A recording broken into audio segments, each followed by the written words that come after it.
Hello friends, स्वागत है आप सबों का एबीसी एकेडमी पर। तो फ्रेंड्स, आज के इस क्लास में हम लोग सीटेट सामाजिक अध्ययन यानी कि सामाजिक विज्ञान का 60 सवाल लगाने वाले हैं। आप में से जो भी लोग नए हो ध्यान रखिएगा, सीटेट का यहाँ पर पहले क्लास दिया जा रहा था, लेकिन कुछ समय से क्लास आपके लिए नहीं आ पा रहा था। अभी से कोशिश रहेगा जब तक कि आपका एग्ज़ाम ना हो जाए, सीटेट के लिए सामाजिक अध्ययन यानी कि सामाजिक विज्ञान का खास करके क्लास आपको दिया जाए। आपको पता है 40 सवाल आपका हिस्ट्री, पॉलिटी और ज्योग्राफी से रहता है और 20 सवाल जो होता है वो आपका पेडागोजी होता है। आज के इस क्लास में पूरा 60 सवाल को देखेंगे। यकीन मानिए ये सारे सवाल काफ़ी ज़्यादा इंपॉर्टेंट है। आप में से जो भी लोग पहली बार सीटेट की एग्ज़ाम देने वाले हो, आप लोग कमेंट करके बताइएगा कि हाँ आपका पहला एग्ज़ाम है। जो भी लोग पहले से सीटेट का एग्ज़ाम दिए हुए हैं, या तो आप नंबर ज़्यादा चाहते हैं तो एग्ज़ाम दे रहे हैं, या फिर 1-2 नंबर से अगर आपका रह गया था, 10 नंबर से रह गया था, आप कमेंट करके बताइएगा कि आपका कितने नंबर से पिछली बार छूटा था। आपके लिए कोशिश किया जाएगा बेस्ट से बेस्ट यहाँ पर सोशल साइंस का क्लास दिया जाए। कुछ कहना होगा कमेंट करके बताइएगा। क्लास पसंद आए वीडियो को आप लाइक, शेयर, सब्सक्राइब खुद से कर दिया करेंगे। इसमें आपको पता है कोई कंपटीशन वगैरह तो होना नहीं होता है, तो आप वीडियो को शेयर ज़रूर करिएगा। क्लास अच्छा लगे तो यह भी कमेंट करके बताइएगा कि क्लास अच्छा लगा, ताकि ज़्यादा से ज़्यादा क्लास आपके लिए आए। यहाँ पर आपको यह बताना चाहेंगे कि सीटेट में ना टाइम आपको पता है 2.5 घंटे का दिया जाता है ना। एक सवाल के लिए 1 मिनट दिया जाता है, जो कि काफ़ी ज़्यादा है। लेकिन सवाल जो है उसके साथ जो उसका ऑप्शन रहता है, दोनों मिलाकर कितना लंबा चौड़ा हो जाता है कि आपको सवाल पढ़ के समझते समझते 30-35-40 सेकंड चला ही जाता है। आप ना टाइम थोड़ा सा स्पीड अपना बढ़ाते चलिएगा। जिस भी सवाल पे आपको ज़्यादा टाइम चाहिए होगा, क्लास को रोकिएगा, आराम से अपना पहले जवाब सोचिएगा, फिर मेरे जवाब से आप मिलाइएगा। ये नहीं कि बस क्लास को एक नज़र देख लिए फिर आप पछताएंगे। इसीलिए आपको अच्छे से क्या दे रहे हैं, क्लास को ध्यान से देखिएगा। जहाँ भी ज़्यादा टाइम चाहिए क्लास को रोक लीजिएगा, 1 से 2 बार सवाल को देखिए। जो भी प्रैक्टिस सेट यहाँ पर आपको दिया जाएगा प्रॉपर वे में उसे आप लगाते चलिएगा। यकीन मानिए 60 में से 60 लाना तो मुश्किल होता है, लेकिन आप अच्छा स्कोर कर पाएंगे। डिपेंड आप पे करता है कि आप सवाल को किस तरीके से देखते हो, समझते हो। तो आइए बहुत ज़्यादा टाइम नहीं बर्बाद करते हैं, क्लास स्टार्ट करते हैं। कुछ कहना होगा आप कमेंट करके ज़रूर बताइएगा। फिर से कह रहे हैं लाइक, शेयर, सब्सक्राइब आप खुद से कर दिया करेंगे। आइए सबसे पहला सवाल देखते हैं।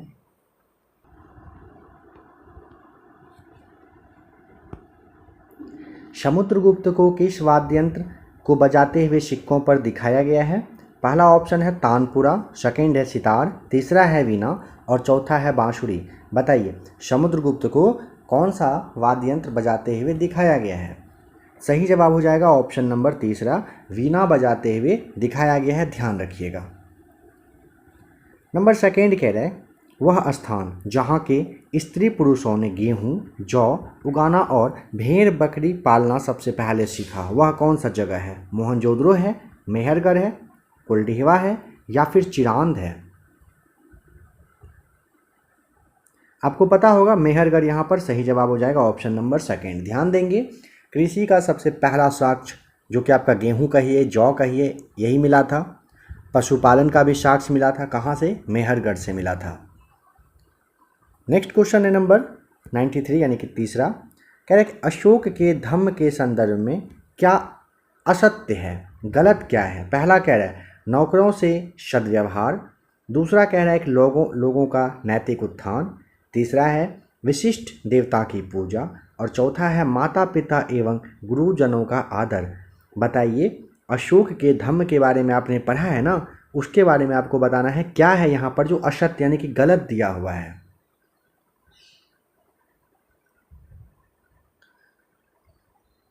देखिए आपको ध्यान रखना होगा, धम्म के संदर्भ में ना विशिष्ट देवताओं की पूजा का उल्लेख नहीं मिलता है, यानी कि ऑप्शन नंबर तीसरा बिल्कुल सही जवाब हो जाएगा। अशोक के धम्म के संदर्भ में क्या असत्य है, क्या गलत है? गलत यह है विशिष्ट देवता की पूजा, इसकी बात नहीं की गई है धम्म में। फिर क्या किया गया है?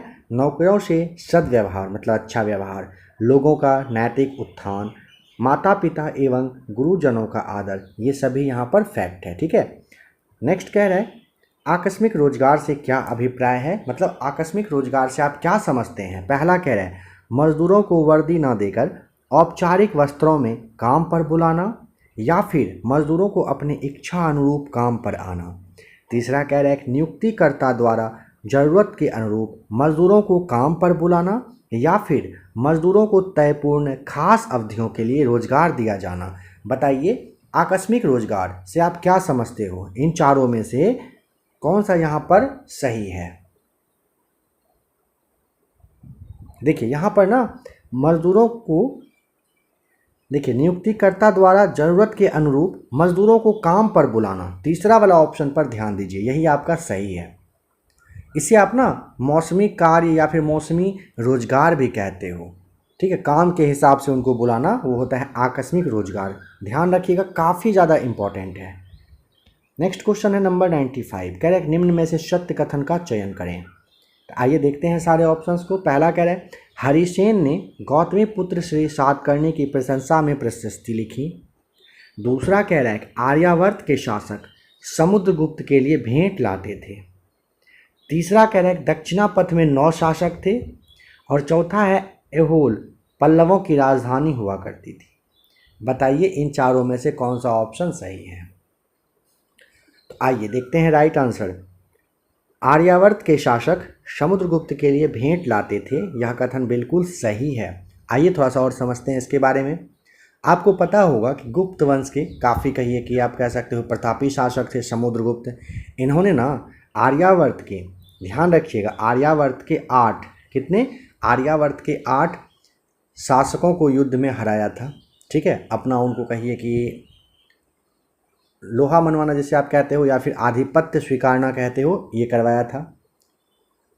आर्यावर्त के शासक ना अपनी सत्ता बचाने के लिए उनके लिए यानी कि समुद्रगुप्त के लिए भेंट लाया करते थे, ठीक है। ये आप ध्यान रखेंगे। तो ऑप्शन नंबर सेकेंड बस यहाँ पर आपका सही है। नंबर 96 है चोल काल में शालभोग या शालाभोग आप कहते हो नामक भूमि किस प्रयोजन हेतु दी जाती थी? देखिए इसमें ऑप्शन वगैरह की ज़रूरत ही आपको नहीं है। साल भोग, साल से आप शाला, पाठशाला है ना, पाठशाला का यहाँ पे शब्द आप देख पा रहे हो। तो किसी विद्यालय के रख रखाव के लिए भूमि हुआ करता था, कौन सा, साल भोग या फिर साला भोग। डायरेक्ट आप यहाँ पर याद रख लेंगे, ऑप्शन को आपको देखना भी नहीं है इसमें। बुद्ध और महावीर के अनुसार वही सच्चे ज्ञान को हासिल कर सकते हैं जो कह रहे हैं कि अपना घर छोड़ दिए हों या फिर जो घर पर रुके हों, दोनों सही है, उपरोक्त में से कोई नहीं सही है। बताइए जिसने अपना घर छोड़ दिया हो, यानी कि नंबर पहला यहाँ पर आपका 97 का सही हो जाएगा। ध्यान रखिएगा, अपनी शिक्षाओं के थ्रू ना बुद्ध और महावीर ने उपदेश दिया था कि केवल वही व्यक्ति सच्चा ज्ञान प्राप्त कर सकता है जो अपना घर छोड़ दे, क्योंकि ये लोग घर छोड़ दिए थे ना, तो वही ना सजेशन देंगे, सजेस्ट करेंगे घर छोड़ दीजिए।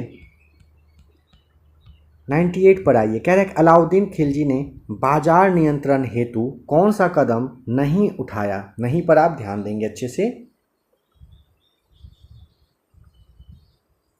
देखिए यहाँ पर ऑप्शन क्या कह रहा है, दीवान ए रियासत की नियुक्ति करना, शहना की नियुक्ति, कीमत नियंत्रण या फिर दीवान ए मुस्तकराज की नियुक्ति करना। तो ध्यान दीजिएगा, अलाउद्दीन खिलजी ने ना दीवान ए मुस्तकराज विभाग बनाया था। ये ना अमीरों पर बकाया कर की वसूली किया करता था, ठीक है। ये ना बाजार नियंत्रण का पार्ट नहीं हुआ करता था, ये आप ध्यान रखिएगा,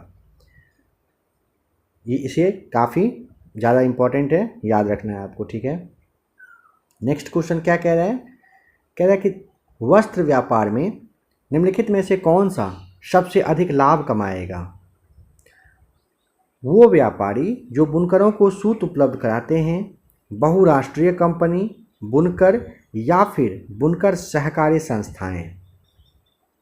आपको यहाँ पर ध्यान रखना होता है, बहुराष्ट्रीय कंपनी सही जवाब हो जाएगा, यानी कि इंटरनेशनल कंपनी से आप कह सकते हो। इसका ना जो कहिए कि ब्रांच है ना पूरा वर्ल्ड में फैला होता है, ठीक है। तो ऑप्शन नंबर आपका यहाँ पर सेकेंड सही जवाब हो जाएगा। नंबर 100 कह रहा है शेर खान यानी कि शेर शाह ने हुमायूं को 2 युद्धों में हराया था। कौन कौन सा वो 2 युद्ध था, यह आपको बताना है। पहला है चौसा और कन्नौज, या फिर सरहिंद एवं गौर, या फिर कन्नौज और सरेपुल, या फिर चौसा और सरहिंद। कहाँ पर हराया गया था? तो यहाँ पर आप थोड़ा सा समझ लीजिएगा, अच्छा सवाल है। सबसे पहले आपको ध्यान रखना होता है 26 जून 1539 का दिन था, ठीक है। चौसा, कहाँ पर? चौसा। और दूसरा हुआ था 1540 में। कहाँ पर? बिलग्राम, जिसे आप कन्नौज कहते हो, यहाँ पर शेर शाह सूरी ने हुमायूं को हराया था। चौसा का युद्ध जो है बक्सर में जो चौसा गांव है यहीं पर लड़ा गया था। ठीक है, तो आपको यहाँ पर चौसा और बिलग्राम यानी कि कन्नौज याद रखना होता है। ऑप्शन नंबर पहला सही है। प्रजातंत्र की बुनियादी विशेषता क्या है? असमानता, खुला व्यापार, समानता या फिर उचित प्रतिबंध? बताइए। समानता प्रजातंत्र की बुनियादी विशेषता होता है, समानता। ऑप्शन नंबर तीसरा बिल्कुल सही है। नंबर 102 में आपको यहाँ पर मैच करना है, किसे क्या कहते हैं। आइए आपको इसके बारे में बता ही दिया जा रहा है, देख लीजिए। दीवानी, दीवानी ना मुगल कालीन प्रशासनिक व्यवस्था में भू राजस्व को वसूलने का अधिकार हुआ करता था। ठीक है, और इसका जो हेड होता था उसे हम लोग दीवान कहते थे। इस तरह से आपका सही जवाब हो जाएगा। आ जाइए शेर ए मैसूर। शेर ए मैसूर किसे कहा जाता था? तो आप ये अच्छे से जानते हो, टीपू सुल्तान। और आपको यह भी पता रखना होता है, इस तरह का जो सवाल आपका आएगा ना मिलाने वाला, एकदम 100% भरोसे के साथ ये कहा जा रहा है, आप ये ध्यान रखिएगा। एक जवाब भी अगर आपको सटीक आता है तो आप अपना ऑप्शन ढूंढ लेंगे। देखिए शेर ए मैसूर, दूसरा का पहला यहाँ पे मैच हुआ ना, दूसरा का पहला किस में है? देखिए बी का दूसरा है, तीसरा है, यहाँ पे बी का चौथा है, इस वाले ऑप्शन में सेकेंड में देखिए आपका सही मिल गया, बी का पहला, यानी कि शेर ए मैसूर टीपू सुल्तान। सी का चौथा यानी कि रानी चन्नम्मा कौन? अंग्रेज विरोधी आंदोलन का नेतृत्व इन्होंने किए। और डी का तीसरा यानी कि सिपाही सिपाही को कहा जाता था। एनसीईआरटी में आपने जरूर पढ़ा होगा अच्छे से। अच्छा ये ध्यान रखिएगा, रानी चन्नम्मा ना कर्नाटक की लक्ष्मीबाई कही जाती थी। ठीक है, कहीं जाती हैं, आप ऐसे भी समझिए, जाती थी नहीं, सही कहीं जाती हैं। कह रहे कि 1857 के विद्रोह के पश्चात क्या नहीं हुआ था? 1857 का विद्रोह हुआ ना, उसके बाद क्या ऐसा है जो नहीं हुआ था? पहला कह रहा है कंपनी के सभी अधिकार ब्रिटिश साम्राज्य के हाथ में चले गए। दूसरा, एक सलाहकारी संस्था नाम है इंडिया काउंसिल, इसकी नियुक्ति हुई। तीसरा कह रहा है सेना में अवध के लोगों को वरीयता दी गई, या फिर मुसलमानों की जमीन और संपत्ति बड़े पैमाने पर जब्त की गई। बताइए क्या सही होगा।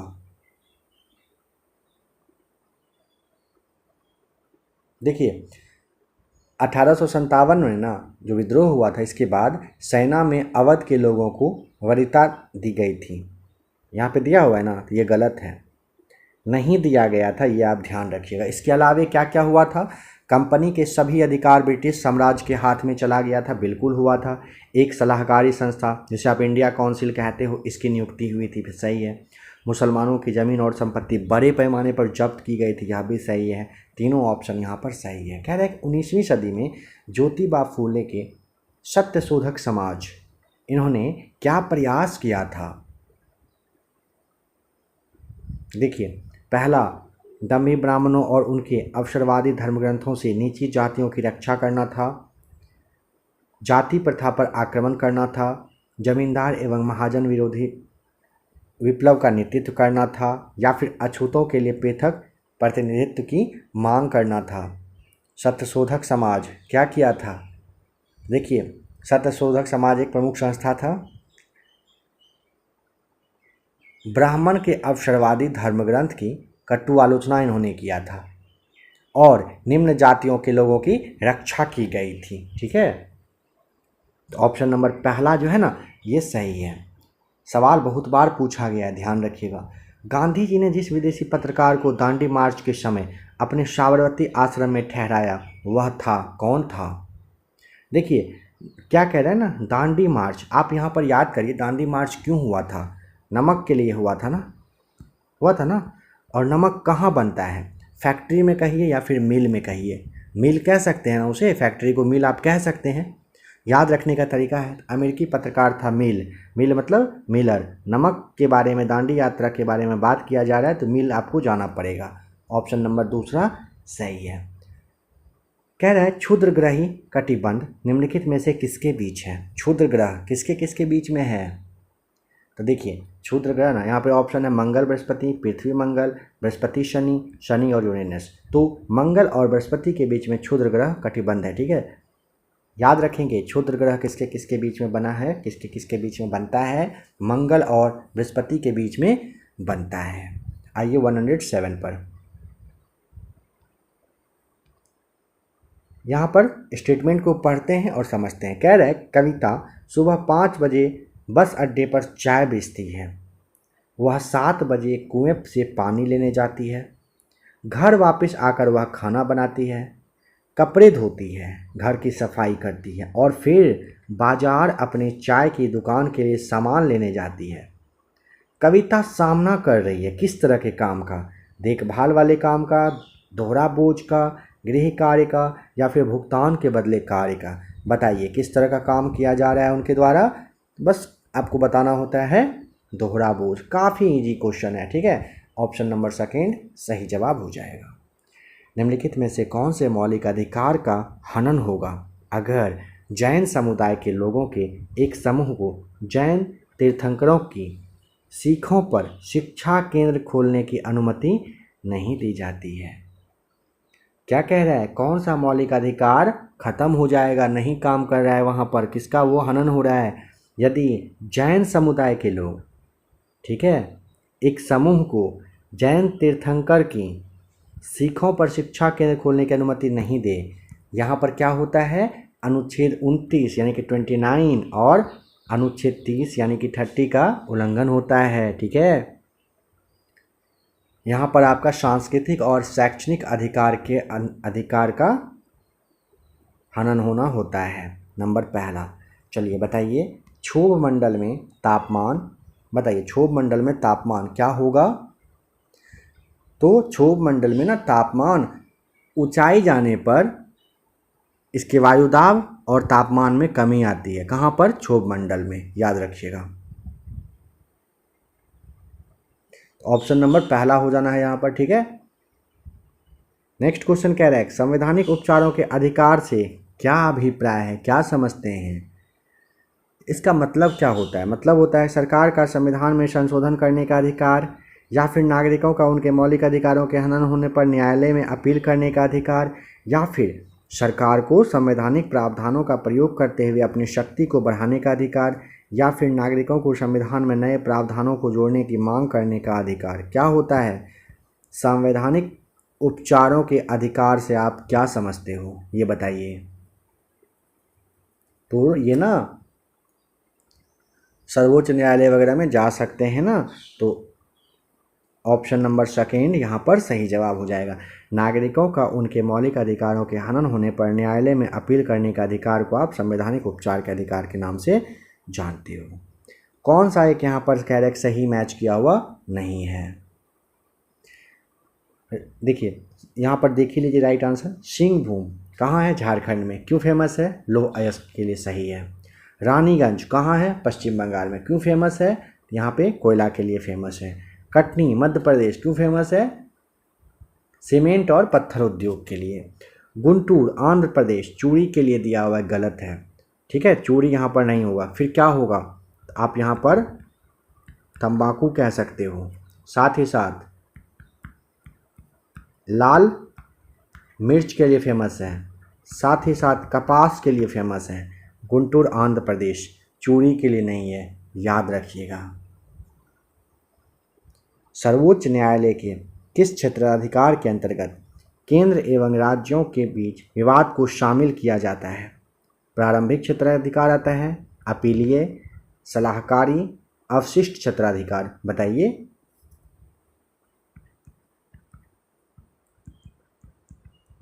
बताइए क्या होगा सही जवाब?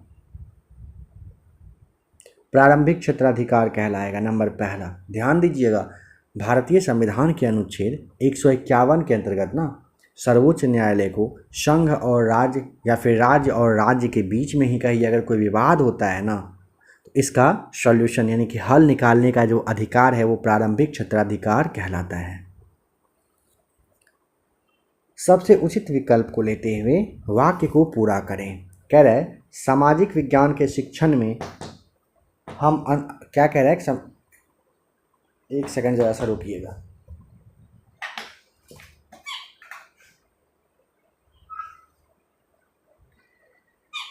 क्या कह रहा है? सामाजिक विज्ञान के शिक्षण में हम अंतर विषयक उपागम का प्रयोग करते हैं। पहला, यह सुनिश्चित करने के लिए कि पाठ्यक्रम पूरा हो जाए। दूसरा, विषयगत सीमाओं के अंतर्गत अधिकतम दशाएं निश्चित करने के लिए। तीसरा, विषयों के बीच अंतः संबंध तथा अंतः निर्भरता को जो निर्देशन है करने के लिए। चौथा कह रहा है कक्षा को अधिक सजग एवं क्रियाशील बनाने के लिए। बताइए यहाँ पर क्या कह रहा है, सामाजिक विज्ञान के शिक्षण में हम अंतर विषय को पागम कर, ठीक है, क्या होगा सही जवाब आपको बताना है यहाँ पर। तो देखिए यहाँ पे होगा क्या ना,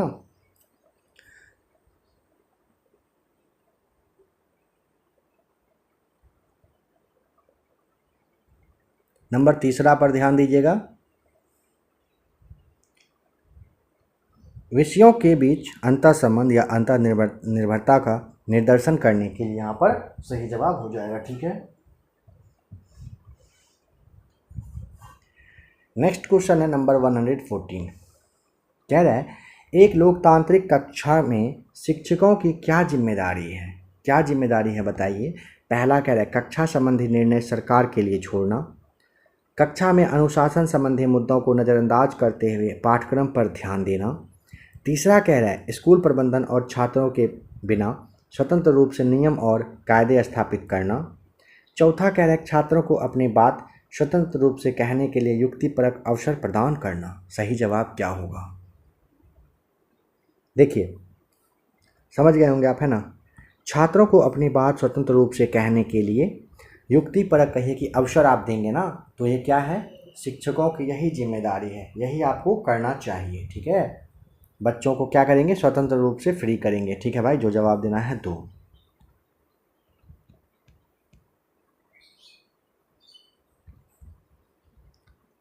वन 114 पर आएंगे ना, मतलब हो चुका है, 15 पर आएंगे अब। चलिए बताइए, किलपैट्रिक के अनुसार निम्नलिखित में से कौन सी शैक्षिक विधि लोकतंत्र की संकल्पनाओं के शिक्षण के लिए सर्वोत्तम विधि है। चलिए बताइए क्या होगा। परियोजना यानी कि प्रोजेक्ट विधि कह रहा है, खेल विधि, समस्या समाधान विधि या फिर खोजबीन विधि, क्या होगा। देखिए परियोजना यानी कि प्रोजेक्ट विधि यहाँ पर बिल्कुल सही जवाब हो जाएगा। किलपैट्रिक के अनुसार ना परियोजना यानी कि प्रोजेक्ट विधि शैक्षिक विधि लोकतंत्र की संकल्पनाओं के शिक्षण के लिए सर्वोत्तम विधि होता है, ध्यान रखिएगा। कह रहे विभाजन विषय पर चर्चा के लिए आप कक्षा में कौन सा प्राथमिक स्रोत ला सकते हैं। चलिए बताइए कौन सा। दिल्ली के पुराने किले में सन 1948 के शरणार्थी कैंप की तस्वीर या फिर चित्र, या फिर गदर एक प्रेम कथा चलचित्र कही या फिर फिल्म कही, बात एक ही है। ट्रेन टू पाकिस्तान उपन्यास को आप लाओगे या फिर तमस कहानी के उद्धरण से आप पता करोगे। क्या चीज़ पर चर्चा करवाना है आपको, विभाजन पर। सबसे बेस्ट यहाँ पर है दिल्ली के पुराने किले में सन 1948 में शरणार्थी कैंप की तस्वीर यानी कि चित्र के बारे में आप उस चित्र को दिखाओगे तो सबसे बेस्ट रहेगा। नंबर 17 कह रहे हैं भारत के भौगोलिक लक्षणों को पढ़ाते हुए अध्यापिका ने छात्राओं को विंध्य एवं सतपुड़ा श्रृंखलाओं में बहने वाली नदियों को मानचित्र पर चिन्हित करने को कहा। निम्नलिखित में से कौन सी नदियों को वह चाहती थी कि छात्र चिन्हित करें। किसके बारे में कह रहा है, विंध्य और सतपुड़ा। अब आपको ये पता लगाना है, मतलब ये बताना है कि विंध्य और सतपुड़ा से कौन सी नदी वगैरह बहती है। आपको पता होगा नर्मदा और ताप्ती सही जवाब हो जाएगा। नर्मदा और ताप्ती बिल्कुल सही जवाब है। नर्मदा अमरकंटक पहाड़ से निकलती है। कह रहे संसद की मंजूरी से राष्ट्रीय आपातकाल प्रभावी रह सकता है कितने टाइम के लिए। तो यहाँ पे ऑप्शन वगैरह पे मत जाइए, डायरेक्ट आंसर बताइए। आपको 6 महीने के लिए करना होता है 352 के हिसाब से। एक बार लागू होने पर ना 6 महीने तक ये लगा रह सकता है, लेकिन 6 महीने के बाद इसको फिर से क्या करना होता है, बढ़ा सकते हैं अनिश्चित काल तक के लिए, 6 माह तक के लिए लग सकता है। संसद इसे करते हैं, ठीक है। तो अधिक से अधिक 6 माह बताना होता है। तीसरा वाला ऑप्शन सही है। सामाजिक विज्ञान की कक्षा के संदर्भ में कथन 1 और 2 को पढ़िए, सही विकल्प को चुनिए। पहला कह रहा है बच्चों को द्वंद्व यानी कि संघर्ष के बारे में जानने और पूछताछ से दूर रखना चाहिए। ये सही है क्या? दूसरा कह रहा है क्या, शिक्षा शास्त्रीय दृष्टिकोण से जो द्वंद्व यानी कि संघर्ष हो मीडिया में निपटा दिया गया हो, जिस पर बहस एवं चर्चा हो चुकी हो, वह कक्षा में शिक्षण के लिए अधिक उपयुक्त होगा। शायद यहाँ पे आपको समझने में थोड़ा सा दिक्कत हो सकता है, समझिएगा। बच्चों को द्वंद्व या फिर संघर्ष यानी कि कोई ऐसा क्रिटिकल कहिए कि सिचुएशन आता है तो उसके बारे में जानने और पूछताछ से दूर रखना चाहिए। ऐसा करना चाहिए क्या? आपने पढ़ा है सीडीपी में, ऐसा बिल्कुल नहीं करना चाहिए, कथन गलत है। क्या कह रहा है कि शिक्षा शास्त्रीय दृष्टिकोण से जो द्वंद्व यानी कि संघर्ष हो जो हुआ है वो मीडिया में निपटा दिया गया हो, जिस पर बहस एवं चर्चा हो चुकी हो, वह कक्षा में शिक्षण के लिए अधिक उपयुक्त होगा। बिल्कुल होगा, नहीं तो सोचना ही नहीं है। पहला गलत है, दूसरा सही है। ऑप्शन नंबर सेकेंड सही जवाब है। नंबर 120 कह रहे हैं, मान ले कि आप छात्रों को वेतन जो पैसा वैसा होता है ना, वो क्या कह रहा है, वेतन यानी कि दर तय करना सिखाना चाहती हो। ठीक है, कौन सा अति प्रासंगिक है? क्या इसमें से आप मतलब कौन कौन सा चीज़ लेना पसंद करोगे? पहला कह रहा है क्या, श्रमिकों से आंकड़े एकत्रित करना, वेतन पर सरकारी विवरण, श्रम कानून या फिर संहिता जिसे कहते हो, उपभोक्ता व्यय का सर्वेक्षण। बताइए। देखिए, श्रमिकों से आंकड़ा एकत्रित आप करोगे तो आपको वेतन वगैरह दर के बारे में अच्छे से पता चल जाएगा, है ना। तो आप बच्चों को ये कहोगे करने के लिए। वेतन पर सरकारी विवरण, सरकार कितना कितना वेतन किस काम के लिए देती है, तो वो भी आप कर सकते हो। श्रम कानून जो है वो भी आप देख सकते हो क्या है, मतलब जो मजदूरी वगैरह का कानून बना हुआ है ना, वो देख सकते हो। चौथा कह रहा है उपभोक्ता व्यय, उपभोक्ता व्यय से क्या काम है भाई, इसे हटा देते हैं। तीसरा मतलब चौथा से गलत है, तीसरा बस सही है, पहला दूसरा तीसरा। ऑप्शन नंबर पहला सही जवाब हो जाएगा। नंबर 121 कह रहे हैं, प्राचीन भारत की किस अवधि को स्वर्ण युग माना जाता है? देखिए, ऑप्शन नंबर चौथा है ना, गुप्त काल। गुप्त काल को क्या नाम से जानते हैं हम लोग? गुप्त काल को स्वर्ण युग कहते हैं। ठीक है, ध्यान देंगे 319 से 540 ईस्वी तक ये फैला हुआ था। ठीक है, इस टाइम को ना विज्ञान और प्रौद्योगिकी कहिए, वास्तुकला कहिए, साहित्य कहिए, संगीत कहिए, इन सारे सेक्टर में काफ़ी ज़्यादा मतलब बढ़ोतरी हुई थी। इसीलिए इसको ना भारतीय सभ्यता का स्वर्ण युग कहा गया है। 319 से 540 ईस्वी के समय को कहा गया है। भारतीय संसदीय प्रणाली में राष्ट्रपति संसद के निचले सदन को भंग करने के लिए निम्न में से किसकी सलाह ले सकते हैं? अच्छा, ऊपर वाला सवाल रह गया, देखते हैं उसे भी, बताइए। देखिए, राष्ट्रपति मंत्रिमंडल जिसमें कि प्रधानमंत्री और अन्य वरिष्ठ मंत्री शामिल होते हैं, उनकी सलाह पर संसद के निचले सदन को भंग किया जा सकता है। तो प्रधानमंत्री की आप कह सकते हो, तीसरा सही जवाब होगा। कि सवाल क्या रह गया? 122 कह रहा है, किसी देश की सरकार या किसी राज्य पर किसी राजा या रानी का आमतौर पर जीवन भर के लिए राज चलता है, तो निम्न में से क्या कहा जाता है? अराजकतावाद, सत्तावादी, राजशाही, लोकतंत्र। समझ ही गए होंगे आप, है ना, राजशाही कहेंगे।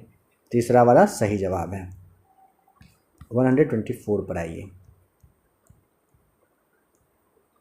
निम्नलिखित में से कौन सा असमानता घटाने का उपाय नहीं है? असमानता घटाने का उपाय नहीं है। न्यूनतम आवश्यकता कार्यक्रम, अर्थव्यवस्था का उदारीकरण, करारोपण या फिर भूमि सुधार। बताइए।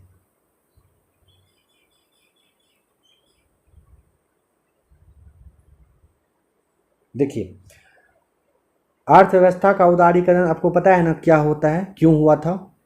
तो ना विदेशी निवेश को बढ़ावा देने के लिए ये होता है। ठीक है, बाद बाकी न्यूनतम आवश्यकता कार्यक्रम, करारोपण और भूमि सुधार, ये सभी ना असमानता घटाने का उपाय है, लेकिन अर्थव्यवस्था का उदारीकरण नहीं होता है। निम्नलिखित ग्रहों में से कौन सा ग्रह सौर मंडल के अन्य ग्रहों से विशिष्ट है?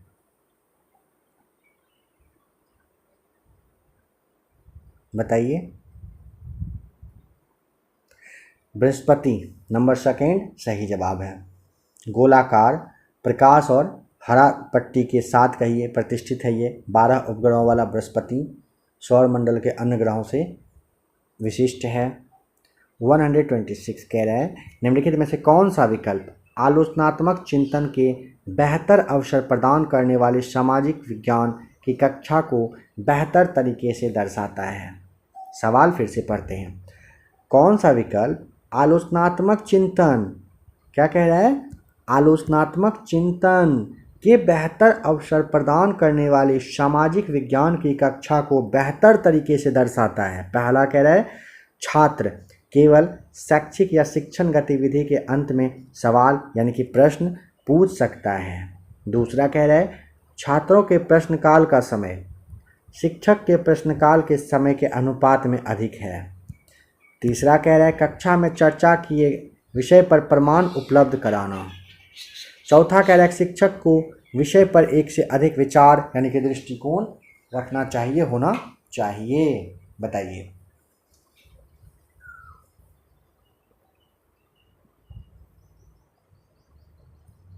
देखिए, छात्र केवल शैक्षिक या फिर कहिए शिक्षण गतिविधि के अंत में सवाल यानी कि प्रश्न पूछ सकता है। नहीं भाई, ऐसा नहीं हो सकता, यही गलत है। पहला गलत है ना। देखिए, पहला किस में है, एक में है, कट करिए। तीसरे में है, कट करिए। चौथे में है, कट करिए। आंसर आपको मिल गया। अब अभी जस्ट आपको बताए थे कि इस तरह का जब भी सवाल आए 2 3 4 ऑप्शन चूज करना हो, बस गलत को या फिर सही को किसी एक को पकड़ के अगर आप बाहर कर देंगे तो समझ लीजिएगा आपका आंसर मिल जाएगा। दूसरा क्या कह रहा है, छात्रों के प्रश्नकाल का समय शिक्षक के प्रश्नकाल के समय के अनुपात में अधिक है। फिर कक्षा में चर्चा किए विषय पर प्रमाण उपलब्ध कराना, बिल्कुल कराना। और चौथा क्या कह रहा है, शिक्षक को विषय पर एक से अधिक विचार यानी कि दृष्टिकोण होना चाहिए, यह भी सही है। नंबर 127 कह रहा है निम्नलिखित पुरातत्वविदों में से किसने खुदाई के दौरान लोथल की खोज की थी। काफ़ी इजी सवाल है ना। ये तो देखते ही आप टिक कर दिए होंगे। 1954 में लोथल यानी कि हड़प्पा सभ्यता का एक प्रसिद्ध बंदरगाह था, डॉक्टर SR राव ने किए थे 1954 में। ठीक है, SR राव पहला सही है। वायुमंडल की निम्न गैसों में से कौन सी गैस नाइट्रोजन के बाद सर्वोच्च सघनता वाली है। नाइट्रोजन के बाद पूछा है, ऑक्सीजन हो जाएगा, है ना। अगर आपको ध्यान हो, अभी तो जस्ट आपका एग्जाम हुआ था ना, उसमें सवाल कुछ ऐसा आया था, वायुमंडल में सबसे ज़्यादा 2 गैसों का बताइए कौन कौन सा 2 गैस है। ऑप्शन कैसे था, जैसे ऑप्शन था ऑक्सीजन हाइड्रोजन एक साथ, नाइट्रोजन ऑक्सीजन एक साथ, आर्गन और हाइड्रोजन एक साथ, इस तरह से 2-2 करके दिया गया था। नंबर 129 कह रहा है मौसम वैज्ञानिक निम्नलिखित क्षेत्रों में से किस क्षेत्र की गतिविधियों के आधार पर मौसम का पूर्वानुमान लगाते हैं। तो क्षोभ मंडल, है ना। ऑप्शन की ज़रूरत भी शायद नहीं होगा आपको यहाँ पर। मौसम से संबंधित गतिविधि जैसे बारिश होना, बादल का आना, तूफान, ओलावृष्टि होना, गर्जन होना, बिजली चमकना, ये सब कहाँ पर होता है, तो ये सब काम क्षोभ मंडल में होता है। निम्नलिखित कथनों में से कौन सा कथन ग्राम सभा के विषय में सत्य है। ग्राम सभा, सवाल यहाँ से आना तय है। ग्राम सभा ना एक गांव या फिर कुछ गांव से मिलकर बनता है। व्यक्ति की आयु 18 या उससे ज़्यादा होना चाहिए। वो तब क्या करता है, मतदान कर सकता है। कोई भी जो 18 साल या इससे अधिक है वह ग्राम सभा का सदस्य है। ठीक है, ऑप्शन नंबर दूसरा। कह रहा है कि सामाजिक विज्ञान का प्रभावी शिक्षण महत्वपूर्ण रूप से जुड़ा है। 4 ऑप्शन है, इसमें उसी तरह से चूज करके निकालेंगे। कह रहा है कि सामाजिक विज्ञान का प्रभावी शिक्षण महत्वपूर्ण रूप से जुड़ा है। किस चीज़ से, तो परियोजनाओं और असाइनमेंट के कार्यान्वयन के माध्यम से रटने को समझने के लिए है। ठीक है। स्मृति स्तर शिक्षण पर व्यक्तिपरक मूल्यांकन। देखिए क्या कह रहे हैं ना, स्मृति स्तर यानी कि याद वगैरह करने की क्षमता, ये तो गलत हो जाएगा। इसका तो जवाब ही ये लेना ही नहीं, ऑप्शन दूसरा गलत है। दूसरा गलत है तो ये गलत है, दूसरा गलत है तो ये गलत है। अब यहाँ पर देखते हैं, अत्यधिक जटिल और महंगी शिक्षण सहायता का बार बार उपयोग करने से, क्या ये है हम लोग की पढ़ाई में अत्यधिक जटिल और महंगा शिक्षण सहायता नहीं ना, तो तीसरा गलत है। तो लीजिए तीसरा ये वाला गलत होगा, तो ये तीसरा वाला गलत है, पहला और चौथा सही है। अब आंसर को सही से देखते हैं सवाल के साथ। सामाजिक विज्ञान का प्रभावी शिक्षण महत्वपूर्ण रूप से जुड़ा हुआ है। परियोजनाओं और असाइनमेंट के कार्यान्वयन के माध्यम से रटने को समझने के लिए और स्कूली पुस्तकालय का सुचारू संचालन एवं संसाधनों का उपयोग में लाने की शिक्षण की क्षमता और सृजनात्मकता से है। पहला चौथा सही है। ऑप्शन नंबर 4 131 का सही जवाब हो जाएगा। आइए 131 था, 32 पर आइए।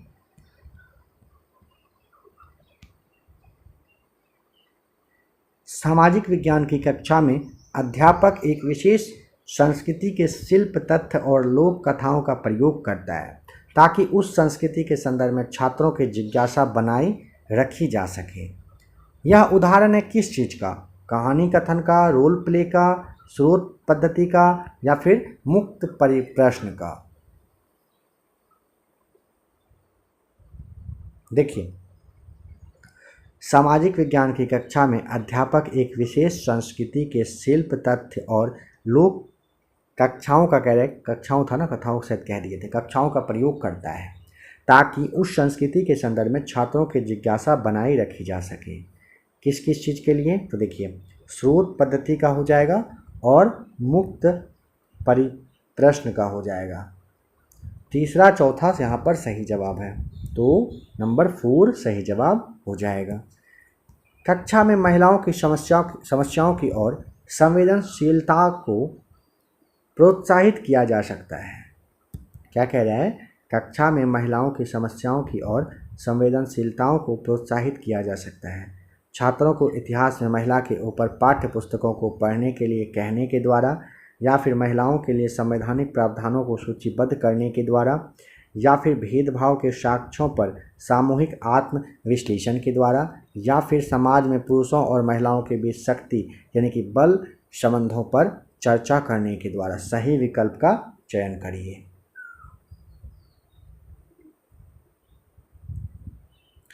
भेदभाव के साक्ष्य पर सामूहिक आत्म विश्लेषण के द्वारा, ठीक है, समाज में पुरुषों और महिलाओं के बीच शक्ति यानी कि बल संबंधों पर चर्चा करने के द्वारा, डिबेट के ही द्वारा होगा। तीसरा चौथा सही है। सूचीबद्ध करने से कुछ नहीं होगा, पाठ्य पुस्तक को पढ़ने से कुछ नहीं होगा, एक्टिविटी करना पड़ता है उसके लिए। चौथा ऑप्शन सही है, तीसरा और चौथा टिक करेंगे।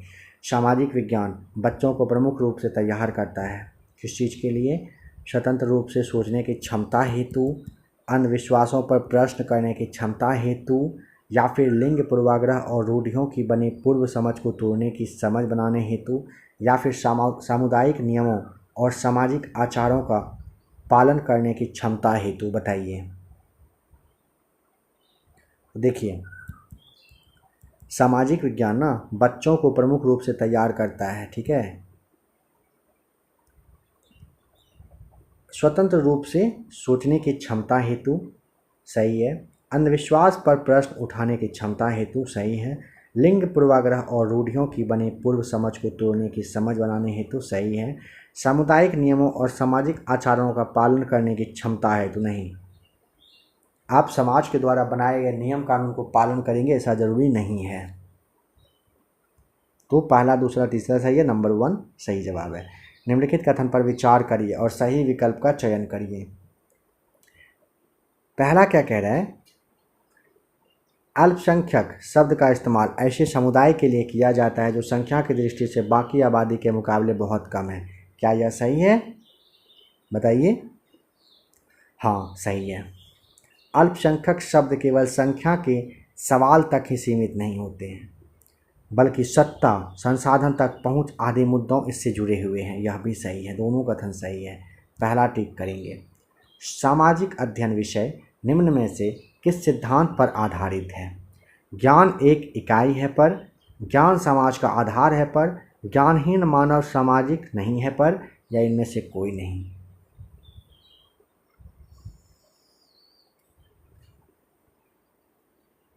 तो ज्ञान एक इकाई है, नंबर पहला सही है।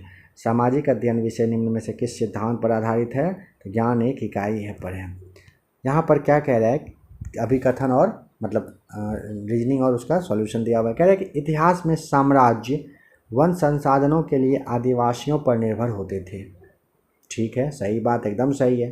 कारण दिया जा रहा है कि आदिवासियों के पास वनों तक पहुंचने का गहन ज्ञान और साथ ही साथ अधिकतर वनों पर आधारित अधिकार भी हुआ करता था। बिल्कुल, इतिहास में साम्राज्य वन संसाधन के लिए आदिवासी पर निर्भर होते थे, इसे समझिए।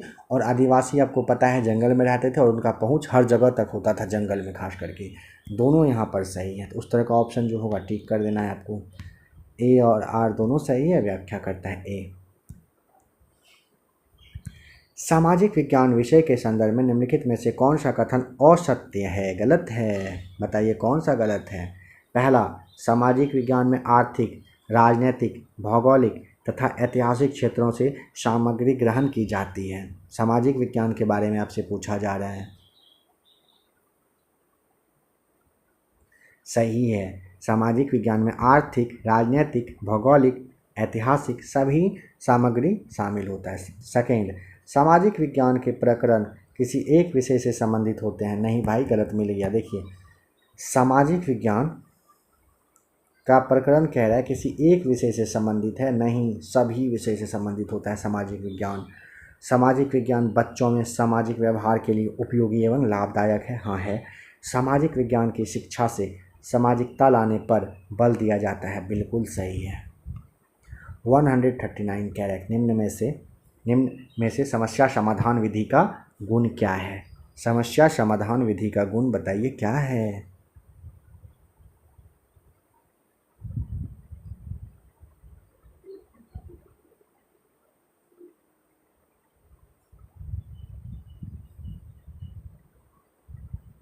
देखिए, इस विधि से छात्र भावी जीवन के समस्याओं का हल सीखते हैं। ठीक है, समस्या समाधान विधि से सही है। इस विधि से छात्रों में मनोवैज्ञानिक दृष्टिकोण का विकास होता है, यह भी सही है।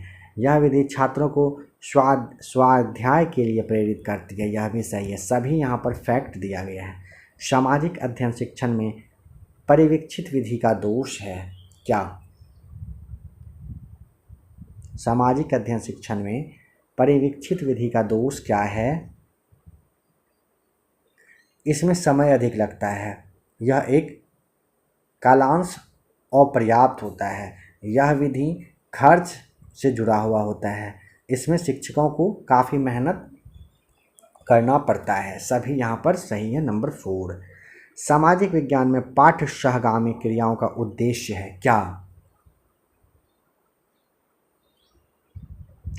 व्यवहार के उच्चतम प्रतिमानों का विकास करना। ठीक है, सामाजिक विज्ञान में कह रहा है पाठ्य सहगामी क्रियाओं का उद्देश्य क्या है? तो व्यवहार के उच्चतम प्रतिमानों का विकास करना, सामुदायिक जीवन के विस्तृत क्षेत्रों में रुचि का विकास करना, छात्रों के विशेष कौशलों का विकास करना। ऑप्शन नंबर 4 सभी सही है। चलिए बताइए, रोमन साम्राज्य ने दक्षिण भारत में व्यापार किया और तर्क दिया है दक्षिण भारत रोमन सोने के सिक्के मिले हैं। बताइए। तो देखिए, रोमन साम्राज्य ने दक्षिण भारत में व्यापार किया था, सही है। इसका तर्क क्या दिया ना, दक्षिण भारत में रोमन सिक्का मिला है, तो बिल्कुल सही है, इसी से आप समझ सकते हो। चलिए बताइए, पहला दूसरा तीसरा को पढ़िए। और क्या रहा है, लगभग 200 सालों के भीतर मगध सबसे महत्वपूर्ण जनपद बना। क्यों? पहला, कई नदियाँ जैसे गंगा और सोन मगध से होकर बहती थीं। दूसरा, मगध एक हिस्सा जंगलों से भरा था। तीसरा, इस क्षेत्र में लौह अयस्क की खदानें हैं। बताइए क्या रीजन है कि लगभग 200 साल के भीतर मगध सबसे शक्तिशाली जनपद बना? क्या, क्यों बना था? तो देखिए, सभी यहाँ पर सही आपका सही हो जाएगा। ठीक है, कई नदियाँ जैसे कि गंगा और सोन मगध से होकर बहती थी। मगध का एक हिस्सा जंगलों से भरा था। इस क्षेत्र में लौह अयस्क की खदानें हैं। सभी सही है। ऑप्शन नंबर तीसरा, चौथा टिक करेंगे।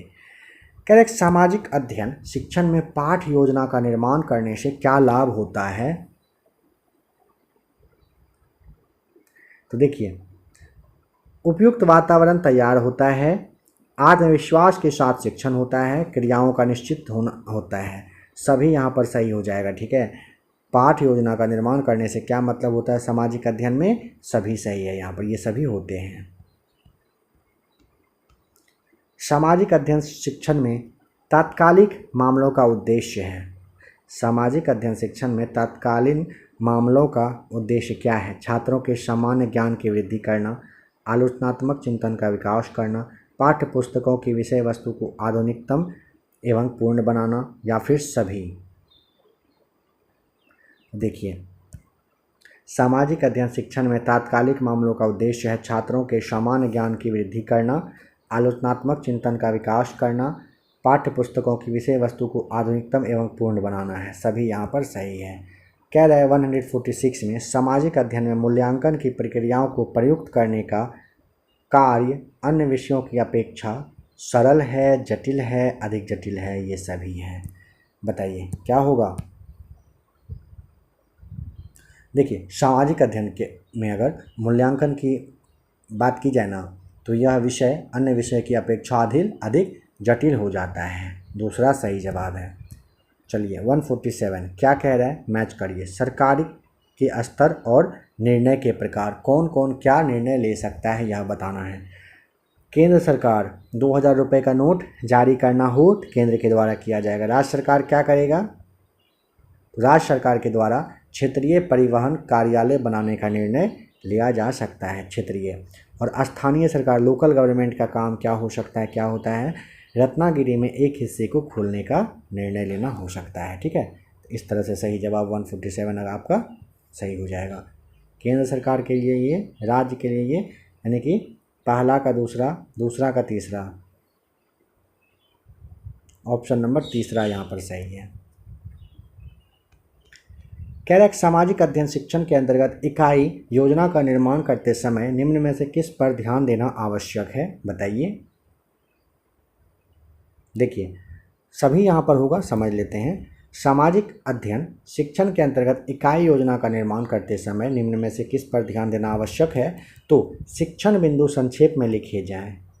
इकाई के अंतर्गत विद्यार्थियों का ज्ञानार्जन के पर्याप्त अवसर मिलने चाहिए। उद्देश्य आधुनिक महत्वाकांक्षी नहीं होनी चाहिए जिनकी प्राप्ति कठिन हो। वैसा नहीं काम करना है जिसका कि मतलब मिलना मुश्किल हो। ठीक है, संतुलित होना चाहिए महत्वाकांक्षा आपका। तो ऑप्शन नंबर 4 सही है। नंबर 149 कह रहा है सामाजिक अध्ययन शिक्षण में अवलोकन विधि का महत्व है। सामाजिक अध्ययन शिक्षण में अवलोकन विधि का महत्व है। छात्र छात्राओं के लिए उत्तम ये विधि है, प्रत्यक्ष रूप से प्रयोगकर्ता के संपर्क में रहता है, व्यावहारिक ज्ञान की प्राप्ति होती है, या फिर सभी। देखिए, सामाजिक अध्ययन शिक्षण में अवलोकन विधि का महत्व है क्योंकि छात्र छात्राओं के लिए उत्तम विधि है, प्रत्यक्ष रूप से प्रयोगकर्ताओं से संपर्क रहता है, व्यावहारिक ज्ञान की प्राप्ति होती है। ठीक है, तो ऑप्शन नंबर 4 टिक करेंगे। नंबर 150 कह रहा है वह विधि जिसमें छात्र एवं अध्यापक विचारों का आदान प्रदान करते हैं क्या कहलाता है?